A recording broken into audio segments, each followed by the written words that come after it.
Hola, mi gente. Turn up the Latin flavor with Café Bustelo coffee. Choose light, medium, dark, and dulce de leche roasts. Whatever your vibe, we got you covered. Café Bustelo está aquí. This episode is brought to you by Wayfair. Podcasts follow us everywhere. Whether you're cooking in the kitchen, chilling in the living room, or pretending to fold laundry in the bedroom.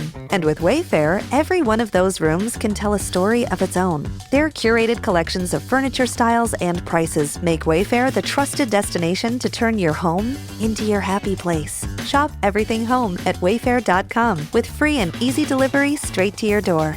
Wayfair, every style, every home. The Stone Zone, entertaining and informative. On the Red Apple Podcast Network.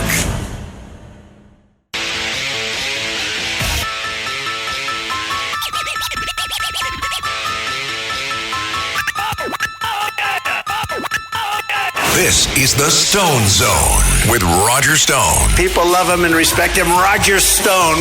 Now, get in the zone. It's the Stone Zone. Here's Roger Stone. Welcome to the Stone Zone.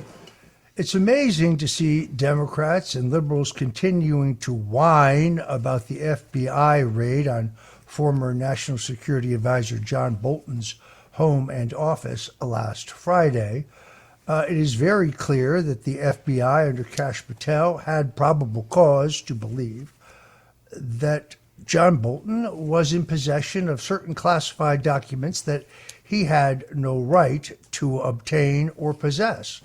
These are the same people who tried to prosecute Donald Trump for holding on to classified documents, which under the Presidential Documents Act, he had full authorization and legal entitlement to. This past week, we saw this raid. It's just desserts, as far as I'm concerned, for one of the most heinous warmongers and most insidious subversives inside the first Trump administration. John Bolton served as National Security Advisor in 2018, played a key role in convincing President Trump to reverse his September 17th, 2018 order to declassify documents related to the FBI's Crossfire Hurricane investigation, including materials involving FBI informant Steph Halper. Now, I actually know Steph Halper back from the Reagan-Bush days. Was in a floating poker game with him. He was a good poker player, but he was an even more dangerous FBI and CIA informant. He was paid $500,000 to set up Donald Trump in the entire phony Russian collusion hoax. 4 days after President Trump first ordered the declassification of the Crossfire Hurricane documents on September 21st, 2018, Trump was pushed into backing off full declassification after input from the Department of Justice, the FBI, and certain foreign allies raised concerns about potential damage to our national security. Exposure of our intelligence sources and methods, and our ongoing relationships with some of our international allies and partners. Bolton advised President Trump of these risks and coordinated the cover-up. Then after the Mar-a-Lago raid, where it is widely believed that President Trump had, within his legal rights, obtained copies and held on to copies of the evidence that would prove that the Russian collusion claims were a fraud, Bolton repeatedly talked about the sensitive sources that were in the documents that President Trump had. The documents, now released to the public thanks to Tulsi Gabbard, the director of National Intelligence, were the Crossfire Hurricane documents. The sensitive source they were covering up for was Stephen Halper, the CIA and FBI operator who ran by the codename Mitch. Halper was actually the architect of the Hillary plan, the Crossfire Hurricane's only informant who falsely claims to have witnessed the whole Trump-Russia collusion.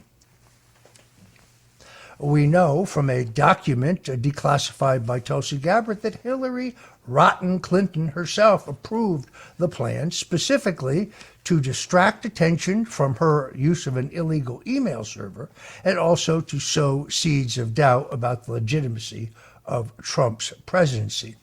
So in other words, Bolton was covering up for Obama, Clinton, Brennan, Comey, and the entire cabal. because if those documents had been released, they would have showed that the entire Trump-Russian collusion narrative was all based on paid-for, dirty operative Steph Halper's testimonies, and their entitled House of Cards would have collapsed. When former Congressman Devin Nunes, who was chairman of the House Intelligence Committee, uncovered the operation and determined that CIA and FBI operative Steph Halper was the architect of the Russian collusion hoax, he was actually threatened with criminal prosecution if he tried to investigate further. President Trump tried to declassify and release the records, but he got pushed back from Rod Rosenstein, the acting attorney general, Gina Haspel, the CIA director, Christopher Wray, the FBI director, John Bolton, then his national security advisor, and the British government. They all claimed that sources' lives and allied operations would be endangered. It was bunk. In fact, the only ones endangered were the deep state.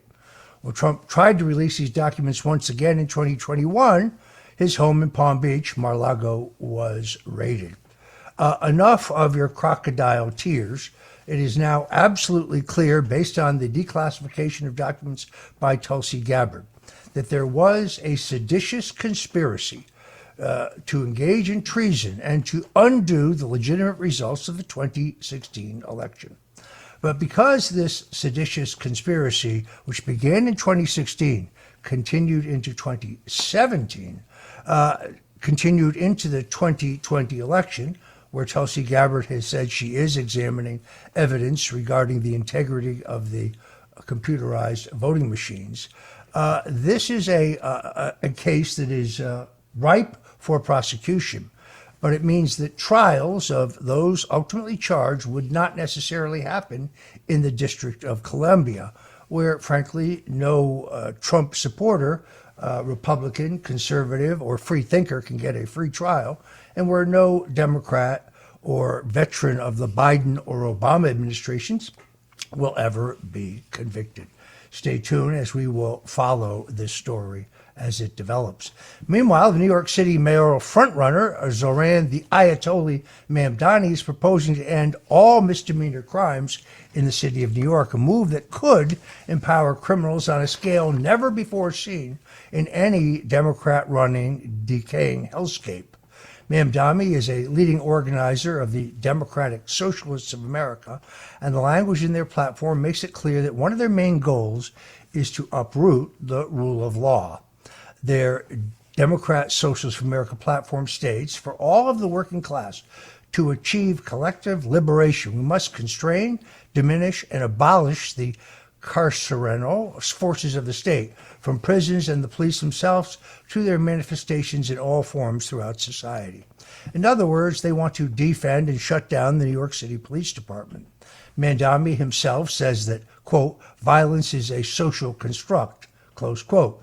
No, what he means is violence is a crime, but he doesn't see it that way. Misdemeanor offenses that Mamdani wants to repeal from the books would include third-degree assault, forcible touching, driving while intoxicated, third-degree drug possession, menacing, sexual misconduct, third-degree identity theft, second-degree sexual abuse, and petite larceny. Mamdani is playing down these radical beliefs on the campaign trail, but that's only a ruse. Mamdani knows he has to say whatever it takes to get into office, where he will then have carte blanche to turn New York City's political structure upside down, which has been his life's goal as an avowed Marxist. May God have mercy on the people of New York City, and may the city serve as an example to the rest of the country of what is to come if the Democrat Party is not crushed in the midterms and beyond. President Trump, in the meantime, has signed an executive order that will bring an end to the insane policies of cashless bail for criminals in Washington, D.C. It will also start the process of ending cashless bail nationwide, including in New York City and the city of Chicago, where crime, despite the fact that they cooked the statistics, is actually skyrocketing. Under the guise of criminal justice reform, states and localities have been ending mandatory cash bail for violent criminals. As a result, criminals have been let out of jail but are free to skip their trial dates before going on to commit more crimes against innocent, unsuspecting Americans. cashless bail has been pushed under the guise of social justice and is another one of the Black Lives Matter schemes that effectively defunds the police. The White House said in a statement, cashless bail policies allow dangerous individuals to immediately return to the streets and further endanger law-abiding, hard-working Americans because they know our laws will not be enforced. This executive order fulfills President Trump's campaign to crack down on the left-wing jurisdictions that refuse to prosecute dangerous criminals and to set violent felonies loose on cashless bail. The executive order is expected to be followed by legislation introduced by my friend, Congresswoman Elise Stefanik of New York, that would eliminate cashless bail nationwide. Meanwhile, we see the disastrous rebrand of Cracker Barrel. It has become viral news on social media as the masses express disdain towards corporate changes that have stripped the cluttered, hokey charm from the highway-adjacent restaurant chain and replaced it with a soulless, postmodern Drek logo, throwing out 47 years of history, flushing it down the toilet in one fell swoop. Cracker Barrel has embarked on a $700 million rebranding effort to create a lighter, brighter, and more evolved experience. They seek to be relevant in the cultural conversation of the day, taking the emphasis off of providing crispy fried chicken and savory country gravy and excellent meatloaf to their patrons, and instead putting that effort behind sponsoring LGBT pride parades and other organizations promoting a woke agenda. There may be more to it than all of this. The silly logo is fun to pick at, but there's a darker side to it, in my opinion. Here's a few key facts to think about. Cracker Barrel averages a 1.6% profit, which is substantially less than the industry standard for casual dining, which achieves a 3 to 5% profit margin. Cracker Barrel owns 3-acre plots of land on 468 interstate exits all over the country. Making obviously bad choices to alienate the customer base will drive down the stock price for Cracker Barrel and make it affordable for a corporation to buy back. 65% of the Cracker Barrel Corporation is currently owned by private equity firms. Is this the time that Blackstone or BlackRock steps in and snaps up all of that real estate? Meanwhile, Steak 'n Shake has undergone a resurgence, doing just the opposite. They've started to use beef tallow to cut their fries like McDonald's used to do in their heyday. Frankly, McDonald's French fries today taste like plastic. They have no flavor. RFK has been a champion of returning to using beef tallow to cook their fries. The folks at Steak 'n Shake have also begun phasing out all seed oils from their foods. They've started to accept Bitcoin as payment for their menu. It's a forward-thinking move that will pay dividends, I think, well into the future. Their stock price and profits have surged as a result of these healthy changes.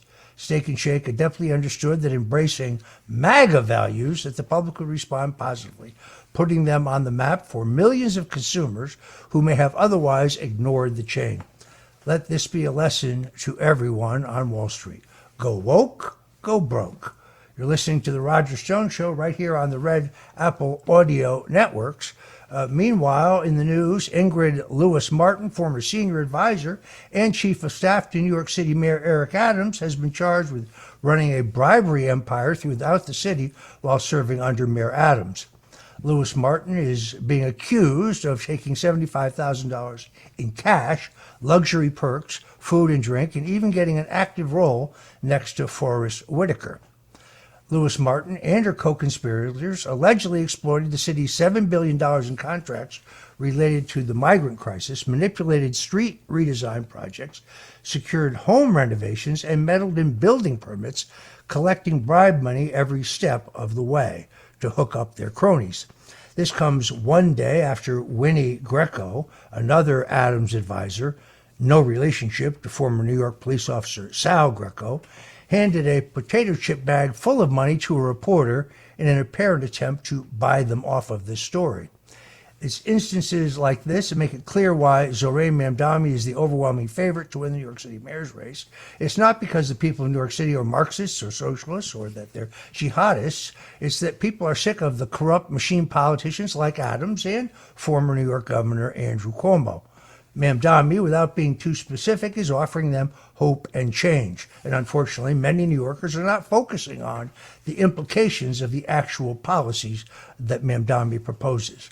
We'll be talking more about this race as we go along, but one thing is clear.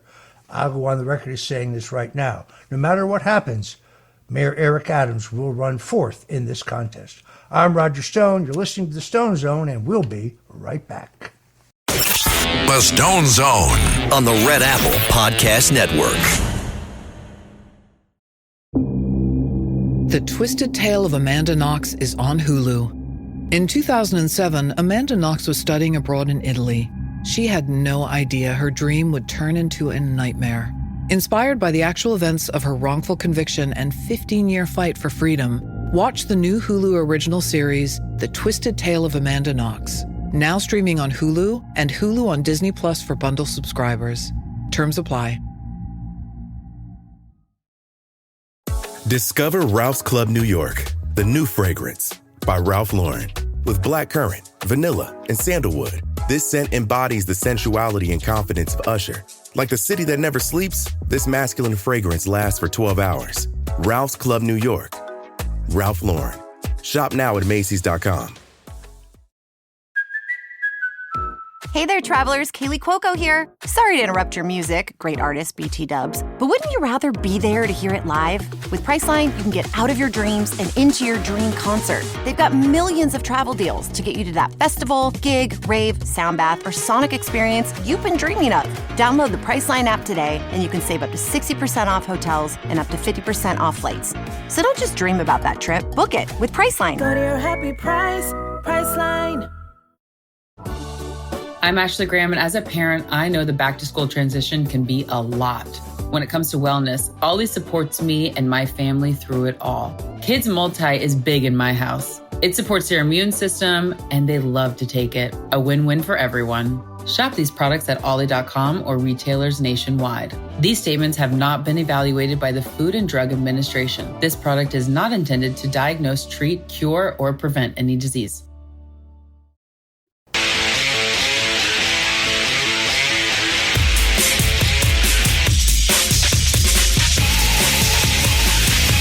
This is the Stone Zone with Roger Stone. They went after a guy named Roger Stone who's sitting in the office. And I'll say this in front of Roger, he's no baby. And right now he's cleaner than anybody in this place. No, they treated him very unfairly. Now, get in the zone. It's the Stone Zone. Here's Roger Stone. Welcome back to the Stone Zone, where we talk politics 5 days a week. We bring you our take on what's going on. I am, of course, a veteran of 13 national presidential campaigns. I like to say I spent 50 years in the corroded rectum of the two-party system, and I've seen it all. Here we try to bring you the stone cold truth. Does your child play the game Roblox? The online interactive game seems innocent and innocuous, but now has evidently become a haven for child rapists, with the game's programmers apparently content to look the other way as innocent children are being preyed upon. The state of Louisiana is suing Roblox for unfair trade practices, citing their neglect in protecting children on the platform. Louisiana's Attorney General Liz Murrill said, due to Roblox's lack of safety protocols, it endangers the safety of the children of Louisiana.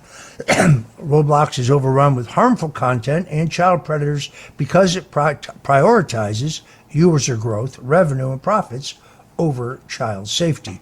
Every parent should be aware of the clear and present danger posed to their children by Roblox so they can prevent the unthinkable from ever happening in their own home. Now, nightmarish stories about child grooming on Roblox have emerged, including a derelict mother contacting her birth child in foster care on the Roblox platform and encouraging her daughter to murder her foster parents and her infant sister. You can't make this stuff up. A 13-year-old girl was groomed by a predator on the platform, receiving explicit images from the pervert, and then was subjected to a rape attempt when they met in person. Another child was sent pornography by a predator on the platform and later actually attempted suicide. There are hundreds, if not thousands, of more of these types of instances occurring on Roblox. All the more reason to keep the cell phones and computer devices out of the hands of your children and grandchildren, or to monitor their use extensively. These are dangerous instruments and they cannot be abused. You're tuned in to the Stone Zone with me, Roger Stone. We'll be right back with more of today's hot political news, so please don't go away. We're here 5 days a week. We bring you our take on the political doings of the day. We'll give you analysis that no one else on radio will tell you. We'll be right back. The Stone Zone on the Red Apple Podcast Network.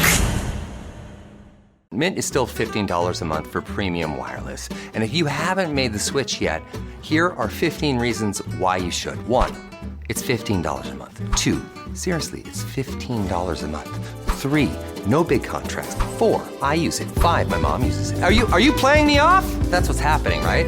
Okay, give it a try at mintmobile.com/switch. Upfront payment of $45 for 3-month plan. $15 per month equivalent required. New customer offer first 3 months only. Then full price plan options available. Taxes and fees extra. See mintmobile.com. Prime delivery is fast. How fast are we talking? We're talking puzzle toys and lickpad delivered so fast you can get this puppy under control fast. We're talking chew toys at your door without really waiting fast. Pee pads, cooling mat, and peg hammer fast and fast. And there's training TREATS faster than you can say sit fast. And now we can all relax and order these matching hoodies to get cozy and cute fast. Fast free delivery. It's on Prime. The Conjuring: Last Rites. On September 5th.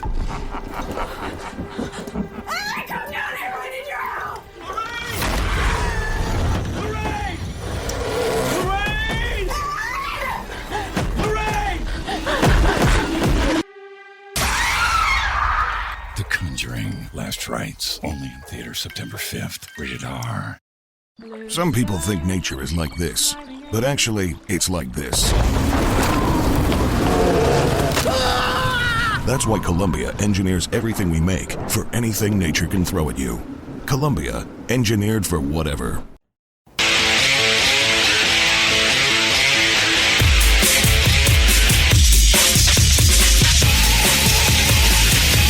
This is the Stone Zone with Roger Stone. They went after a guy named Roger Stone who's sitting in the office. And I'll say this in front of Roger, he's no baby. And right now he's cleaner than anybody in this place.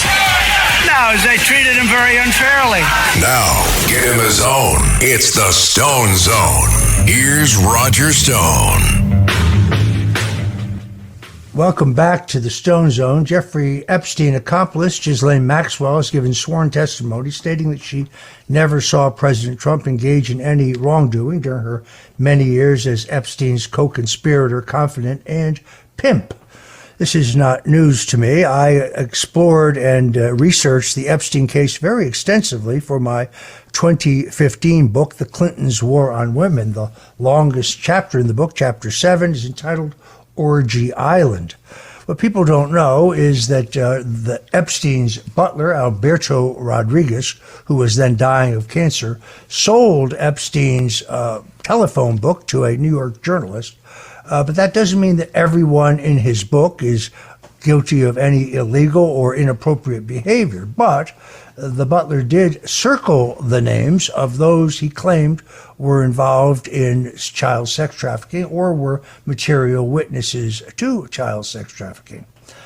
Maxwell stated that she felt Trump and Epstein were friendly, like people in social settings, but she did not think they were close friends. She also did not ever recall Trump being at Epstein's house in New York. That is consistent with my research and my reporting. She also stated that she never saw the president in any time of massage setting, and she never witnessed the president in any inappropriate meeting in any way. Now, we know that Donald Trump never visited Epstein's island. We know that Donald Trump never visited Epstein's ranch in New Mexico. We know that Donald Trump never visited Epstein's Paris apartment. We know that he was at Epstein's home in Palm Beach on one occasion, according to the sworn testimony of Virginia Roberts Giuffre, one of Epstein's victims who refused a large cash settlement in order to continue her lawsuit against Epstein.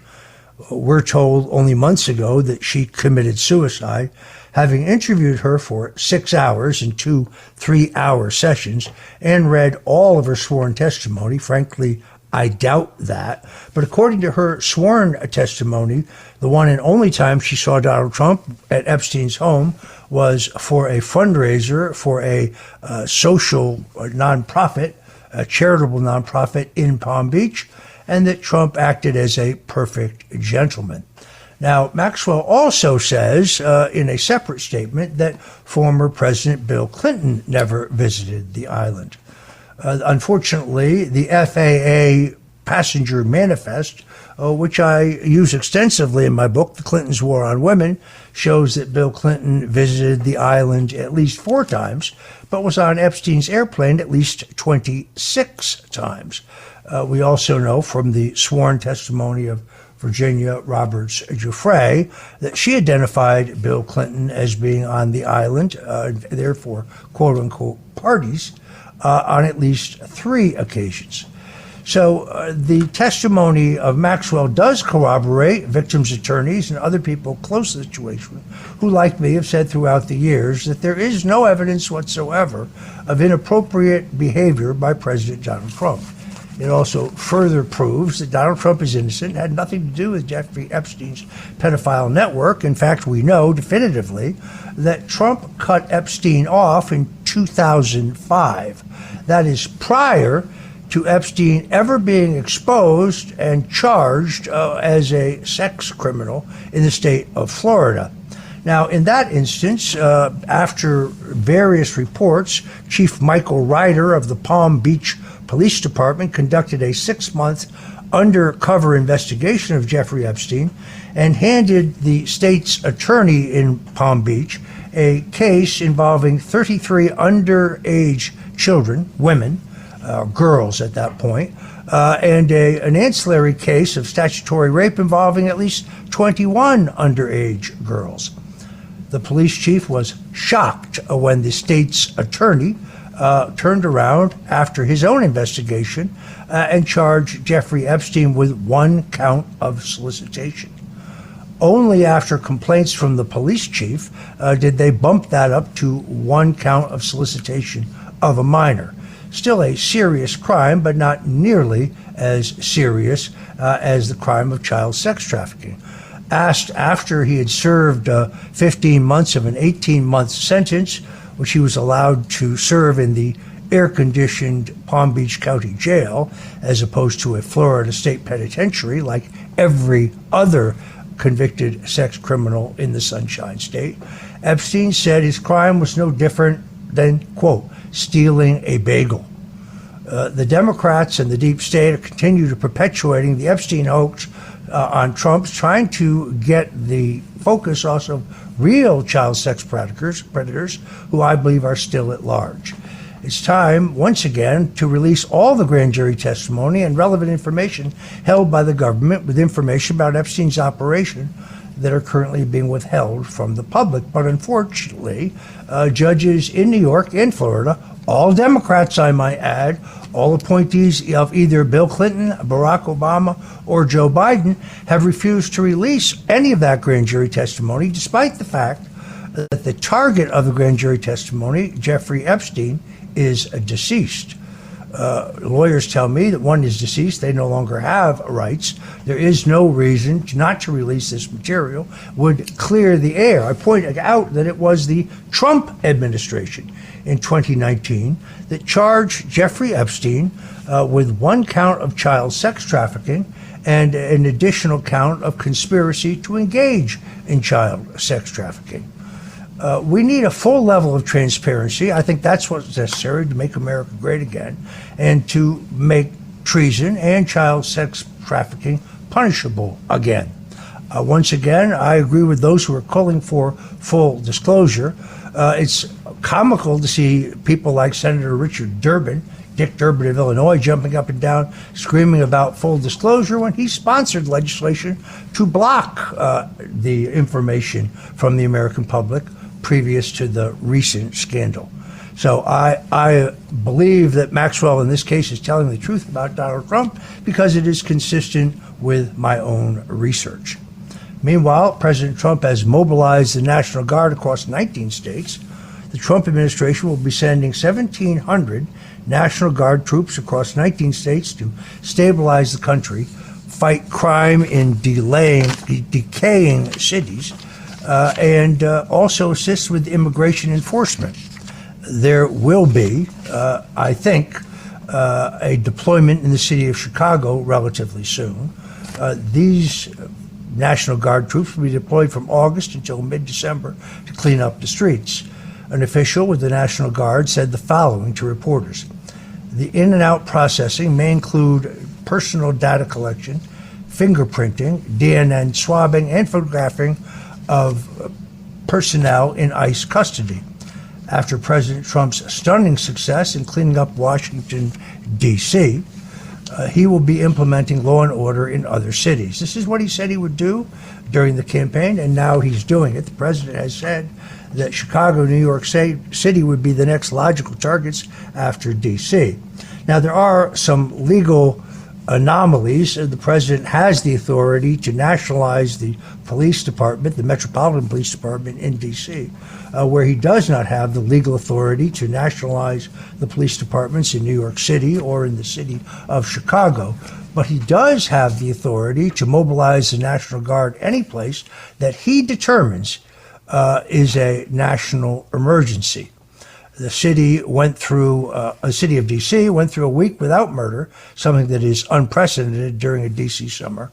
Carjackings are down 83%, robberies are down nearly 50%, and car theft is down 21%. Overall violent crime in the District of Columbia is actually down 22%. Illinois Governor J.B. Pritzker and Mayor Brandon Johnson are freaking out about the idea of President Trump sending the National Guard to Chicago. They claim crime is going down, but frankly, that's a lie. The facts show that 90% of Chicago's violent offenders are free, walking the streets, not having to worry about cash bail in most instances. Once a violent criminal is released without cash bail, of course, there's very little possibility that they will show up again for trial. There are 1,600 vacancies in the police force as nobody wants the thankless task in Chicago where they will be under attack and scrutiny by Democrat politicians. Over 225,000 high-priority 9/11 calls in the Windy City went unanswered in 2023 due to a lack of Chicago police resources. Over 50,000 illegal immigrants have arrived in Chicago over the past 3 years as well, putting additional strain on the already fraying system. This is, by anyone's definition, a state of emergency, and most Democrat-run cities like Baltimore and Philadelphia are no better. The reason why the Guard is needed in their cities is because their defund the police mindset has allowed criminals to seize power. This will no longer be allowed in Trump's America. I predict to you that he will mobilize the National Guard to bring order in Chicago. Mayor Brandon Johnson, who in a bizarre rant somehow blamed former President Richard Nixon for the current rate of crime in the city of Chicago.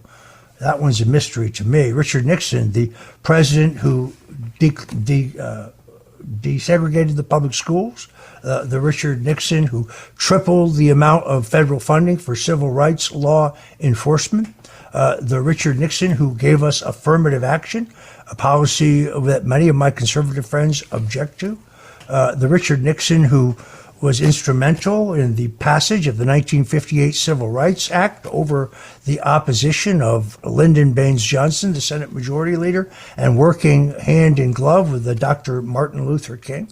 So I'm not really sure what Brandon Johnson means when he says it's all Richard Nixon's fault. Richard Nixon's been dead for almost 40 years, I think a little bit longer.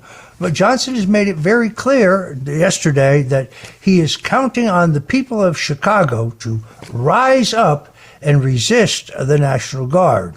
That, of course, would be a crime. Brandon Johnson is in and out of the hospital with stress-related panic attacks, according to public reports. He's not up to the job of being mayor, and he has no ability to keep order. Mayor Richard J. Daley, not Richie Daley, but Mayor Richard Dick Daley, once known for running a tight ship. Chicago was once known as the city that works. If he saw what was happening to his beloved Chicago today, he would be rolling in his grave. Donald Trump means business. When he said that he would restore law and order, he meant it. He's done it in the District of Columbia. He will do it in Chicago over the objections of J.B. Pritzker. Governor Pritzker, who, frankly, I said yesterday, the guy's so fat, he has his own zip code. I mean, when he graduated from high school, his picture was on page 41, 42, and 43 of his yearbook. Last time he came to New York City, they wanted to make him his own borough. Enough of the fat jokes. The truth is, he's running for president, but he continues to be mired in single digits. And in a recent poll, his percentage of vote among African Americans was actually 0. I don't really understand the concept of running for president when you failed as governor. This is the same conundrum that Gavin Newsom has. He wants to run for president, I guess, on the slogan that he'll do for America what he did for California. In his case, that would mean out-of-control taxes, soaring crimes, epic homelessness, and environmental disaster, including the fact that they couldn't manage the recent fires in Los Angeles because they had turned off the water to spare the lives of an increasingly environmentally endangered fish. Yes, that is the woke policy of the Gavin Newsom, the man who has great hair, but other than that, has no qualification whatsoever to be president and no issue to run on. If you're just tuning in, I'm Roger Stone, and this is the Stone Zone on the Red Apple Audio Networks. Don't go away, because we'll be right back with more of today's politics.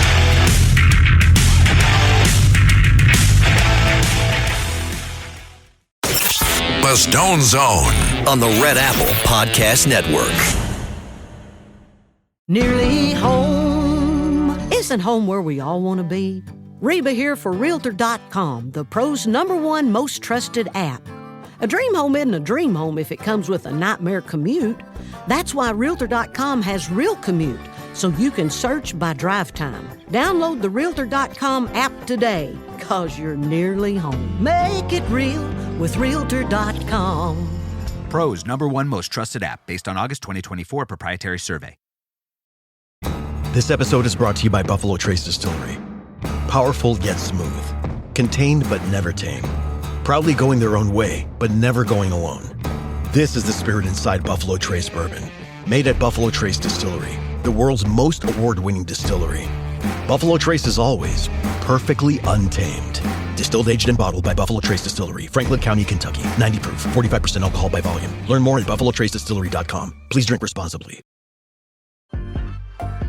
Hellmann's believes they can turn any mayo hater into a lover. So, if you know someone who thinks mayo equals bland, show their taste buds the truth and challenge them to try Hellmann's flavored mayo. With irresistible flavors like Hellmann's spicy mayo, garlic aioli, chipotle, and Italian herb, they'll be eating their words. Challenge haters to try Hellmann's flavored mayo and get them to eat their words. Learn more at hellmanns.com/eatyourwords. This podcast is brought to you by Carvana. Buying a car shouldn't eat up your week. That's why Carvana made it convenient. Car buying that fits around your life, not the other way around. You can get pre-qualified for an auto loan in just a couple of minutes and browse thousands of quality car options, all within your terms, all online, all on your schedule. Turn car buying into a few clicks and not a full week's endeavor. Finance and buy your car at your convenience on Carvana. Financing subject to credit approval. Additional terms and conditions may apply. The Stone Zone on the Red Apple Podcast Network.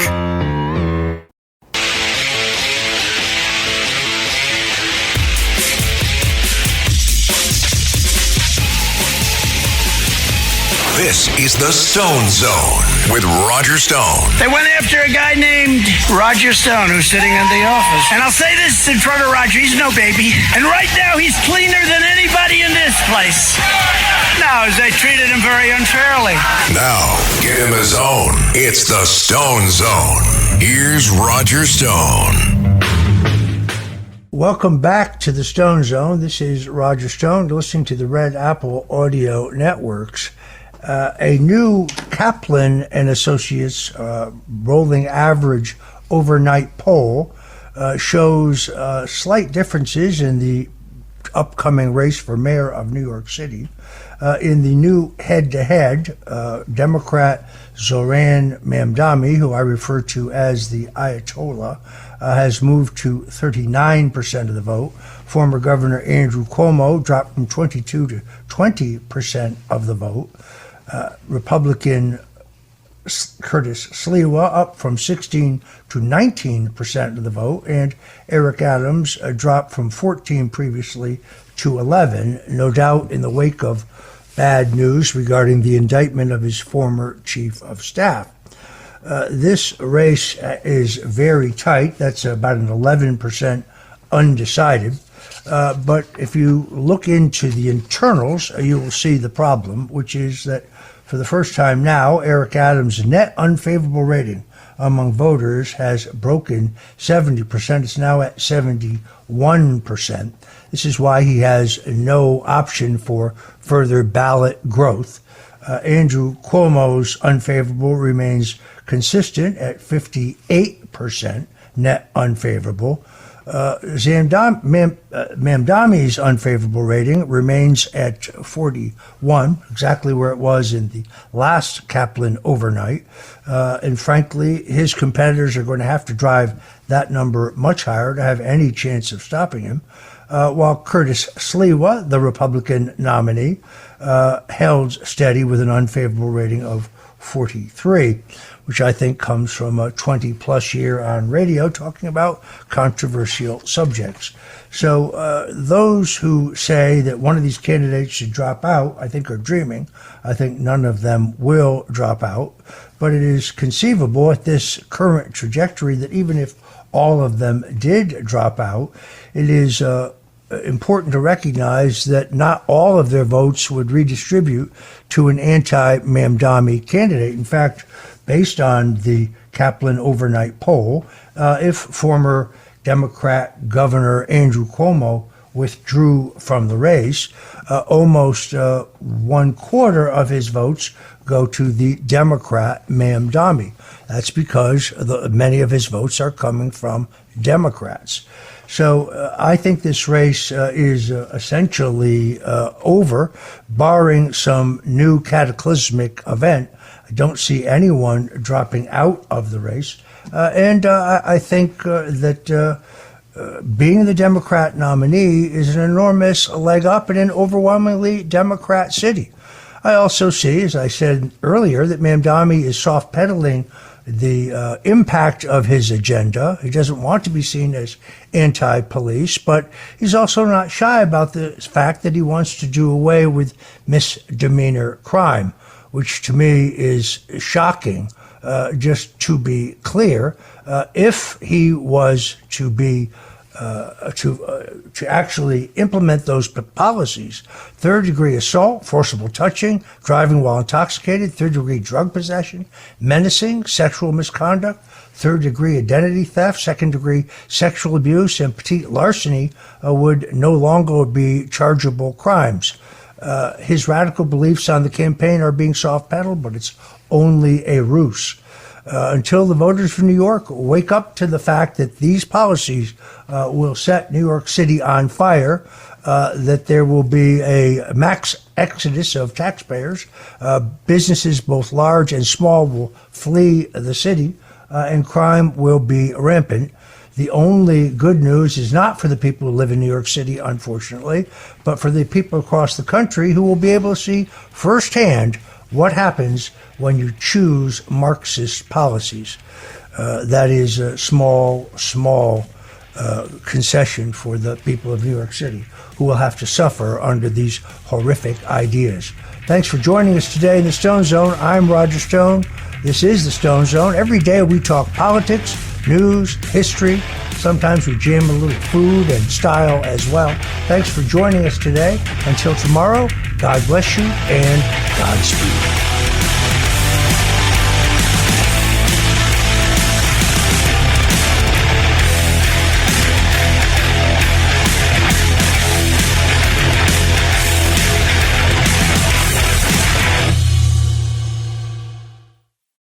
Thanks for listening to The Stone Zone with Roger Stone. You can hear The Stone Zone with Roger Stone weeknights at 8 on 77 WABC. If you like the podcast, share it with your friends and listen anytime at WABCRadio.com and download the WABC Radio app. Hit that subscribe button on all major podcast platforms. Plus, follow WABC on social on Instagram, TikTok, Facebook, and X. See you next time for a new episode, so you never have to wonder. What the heck is going on here?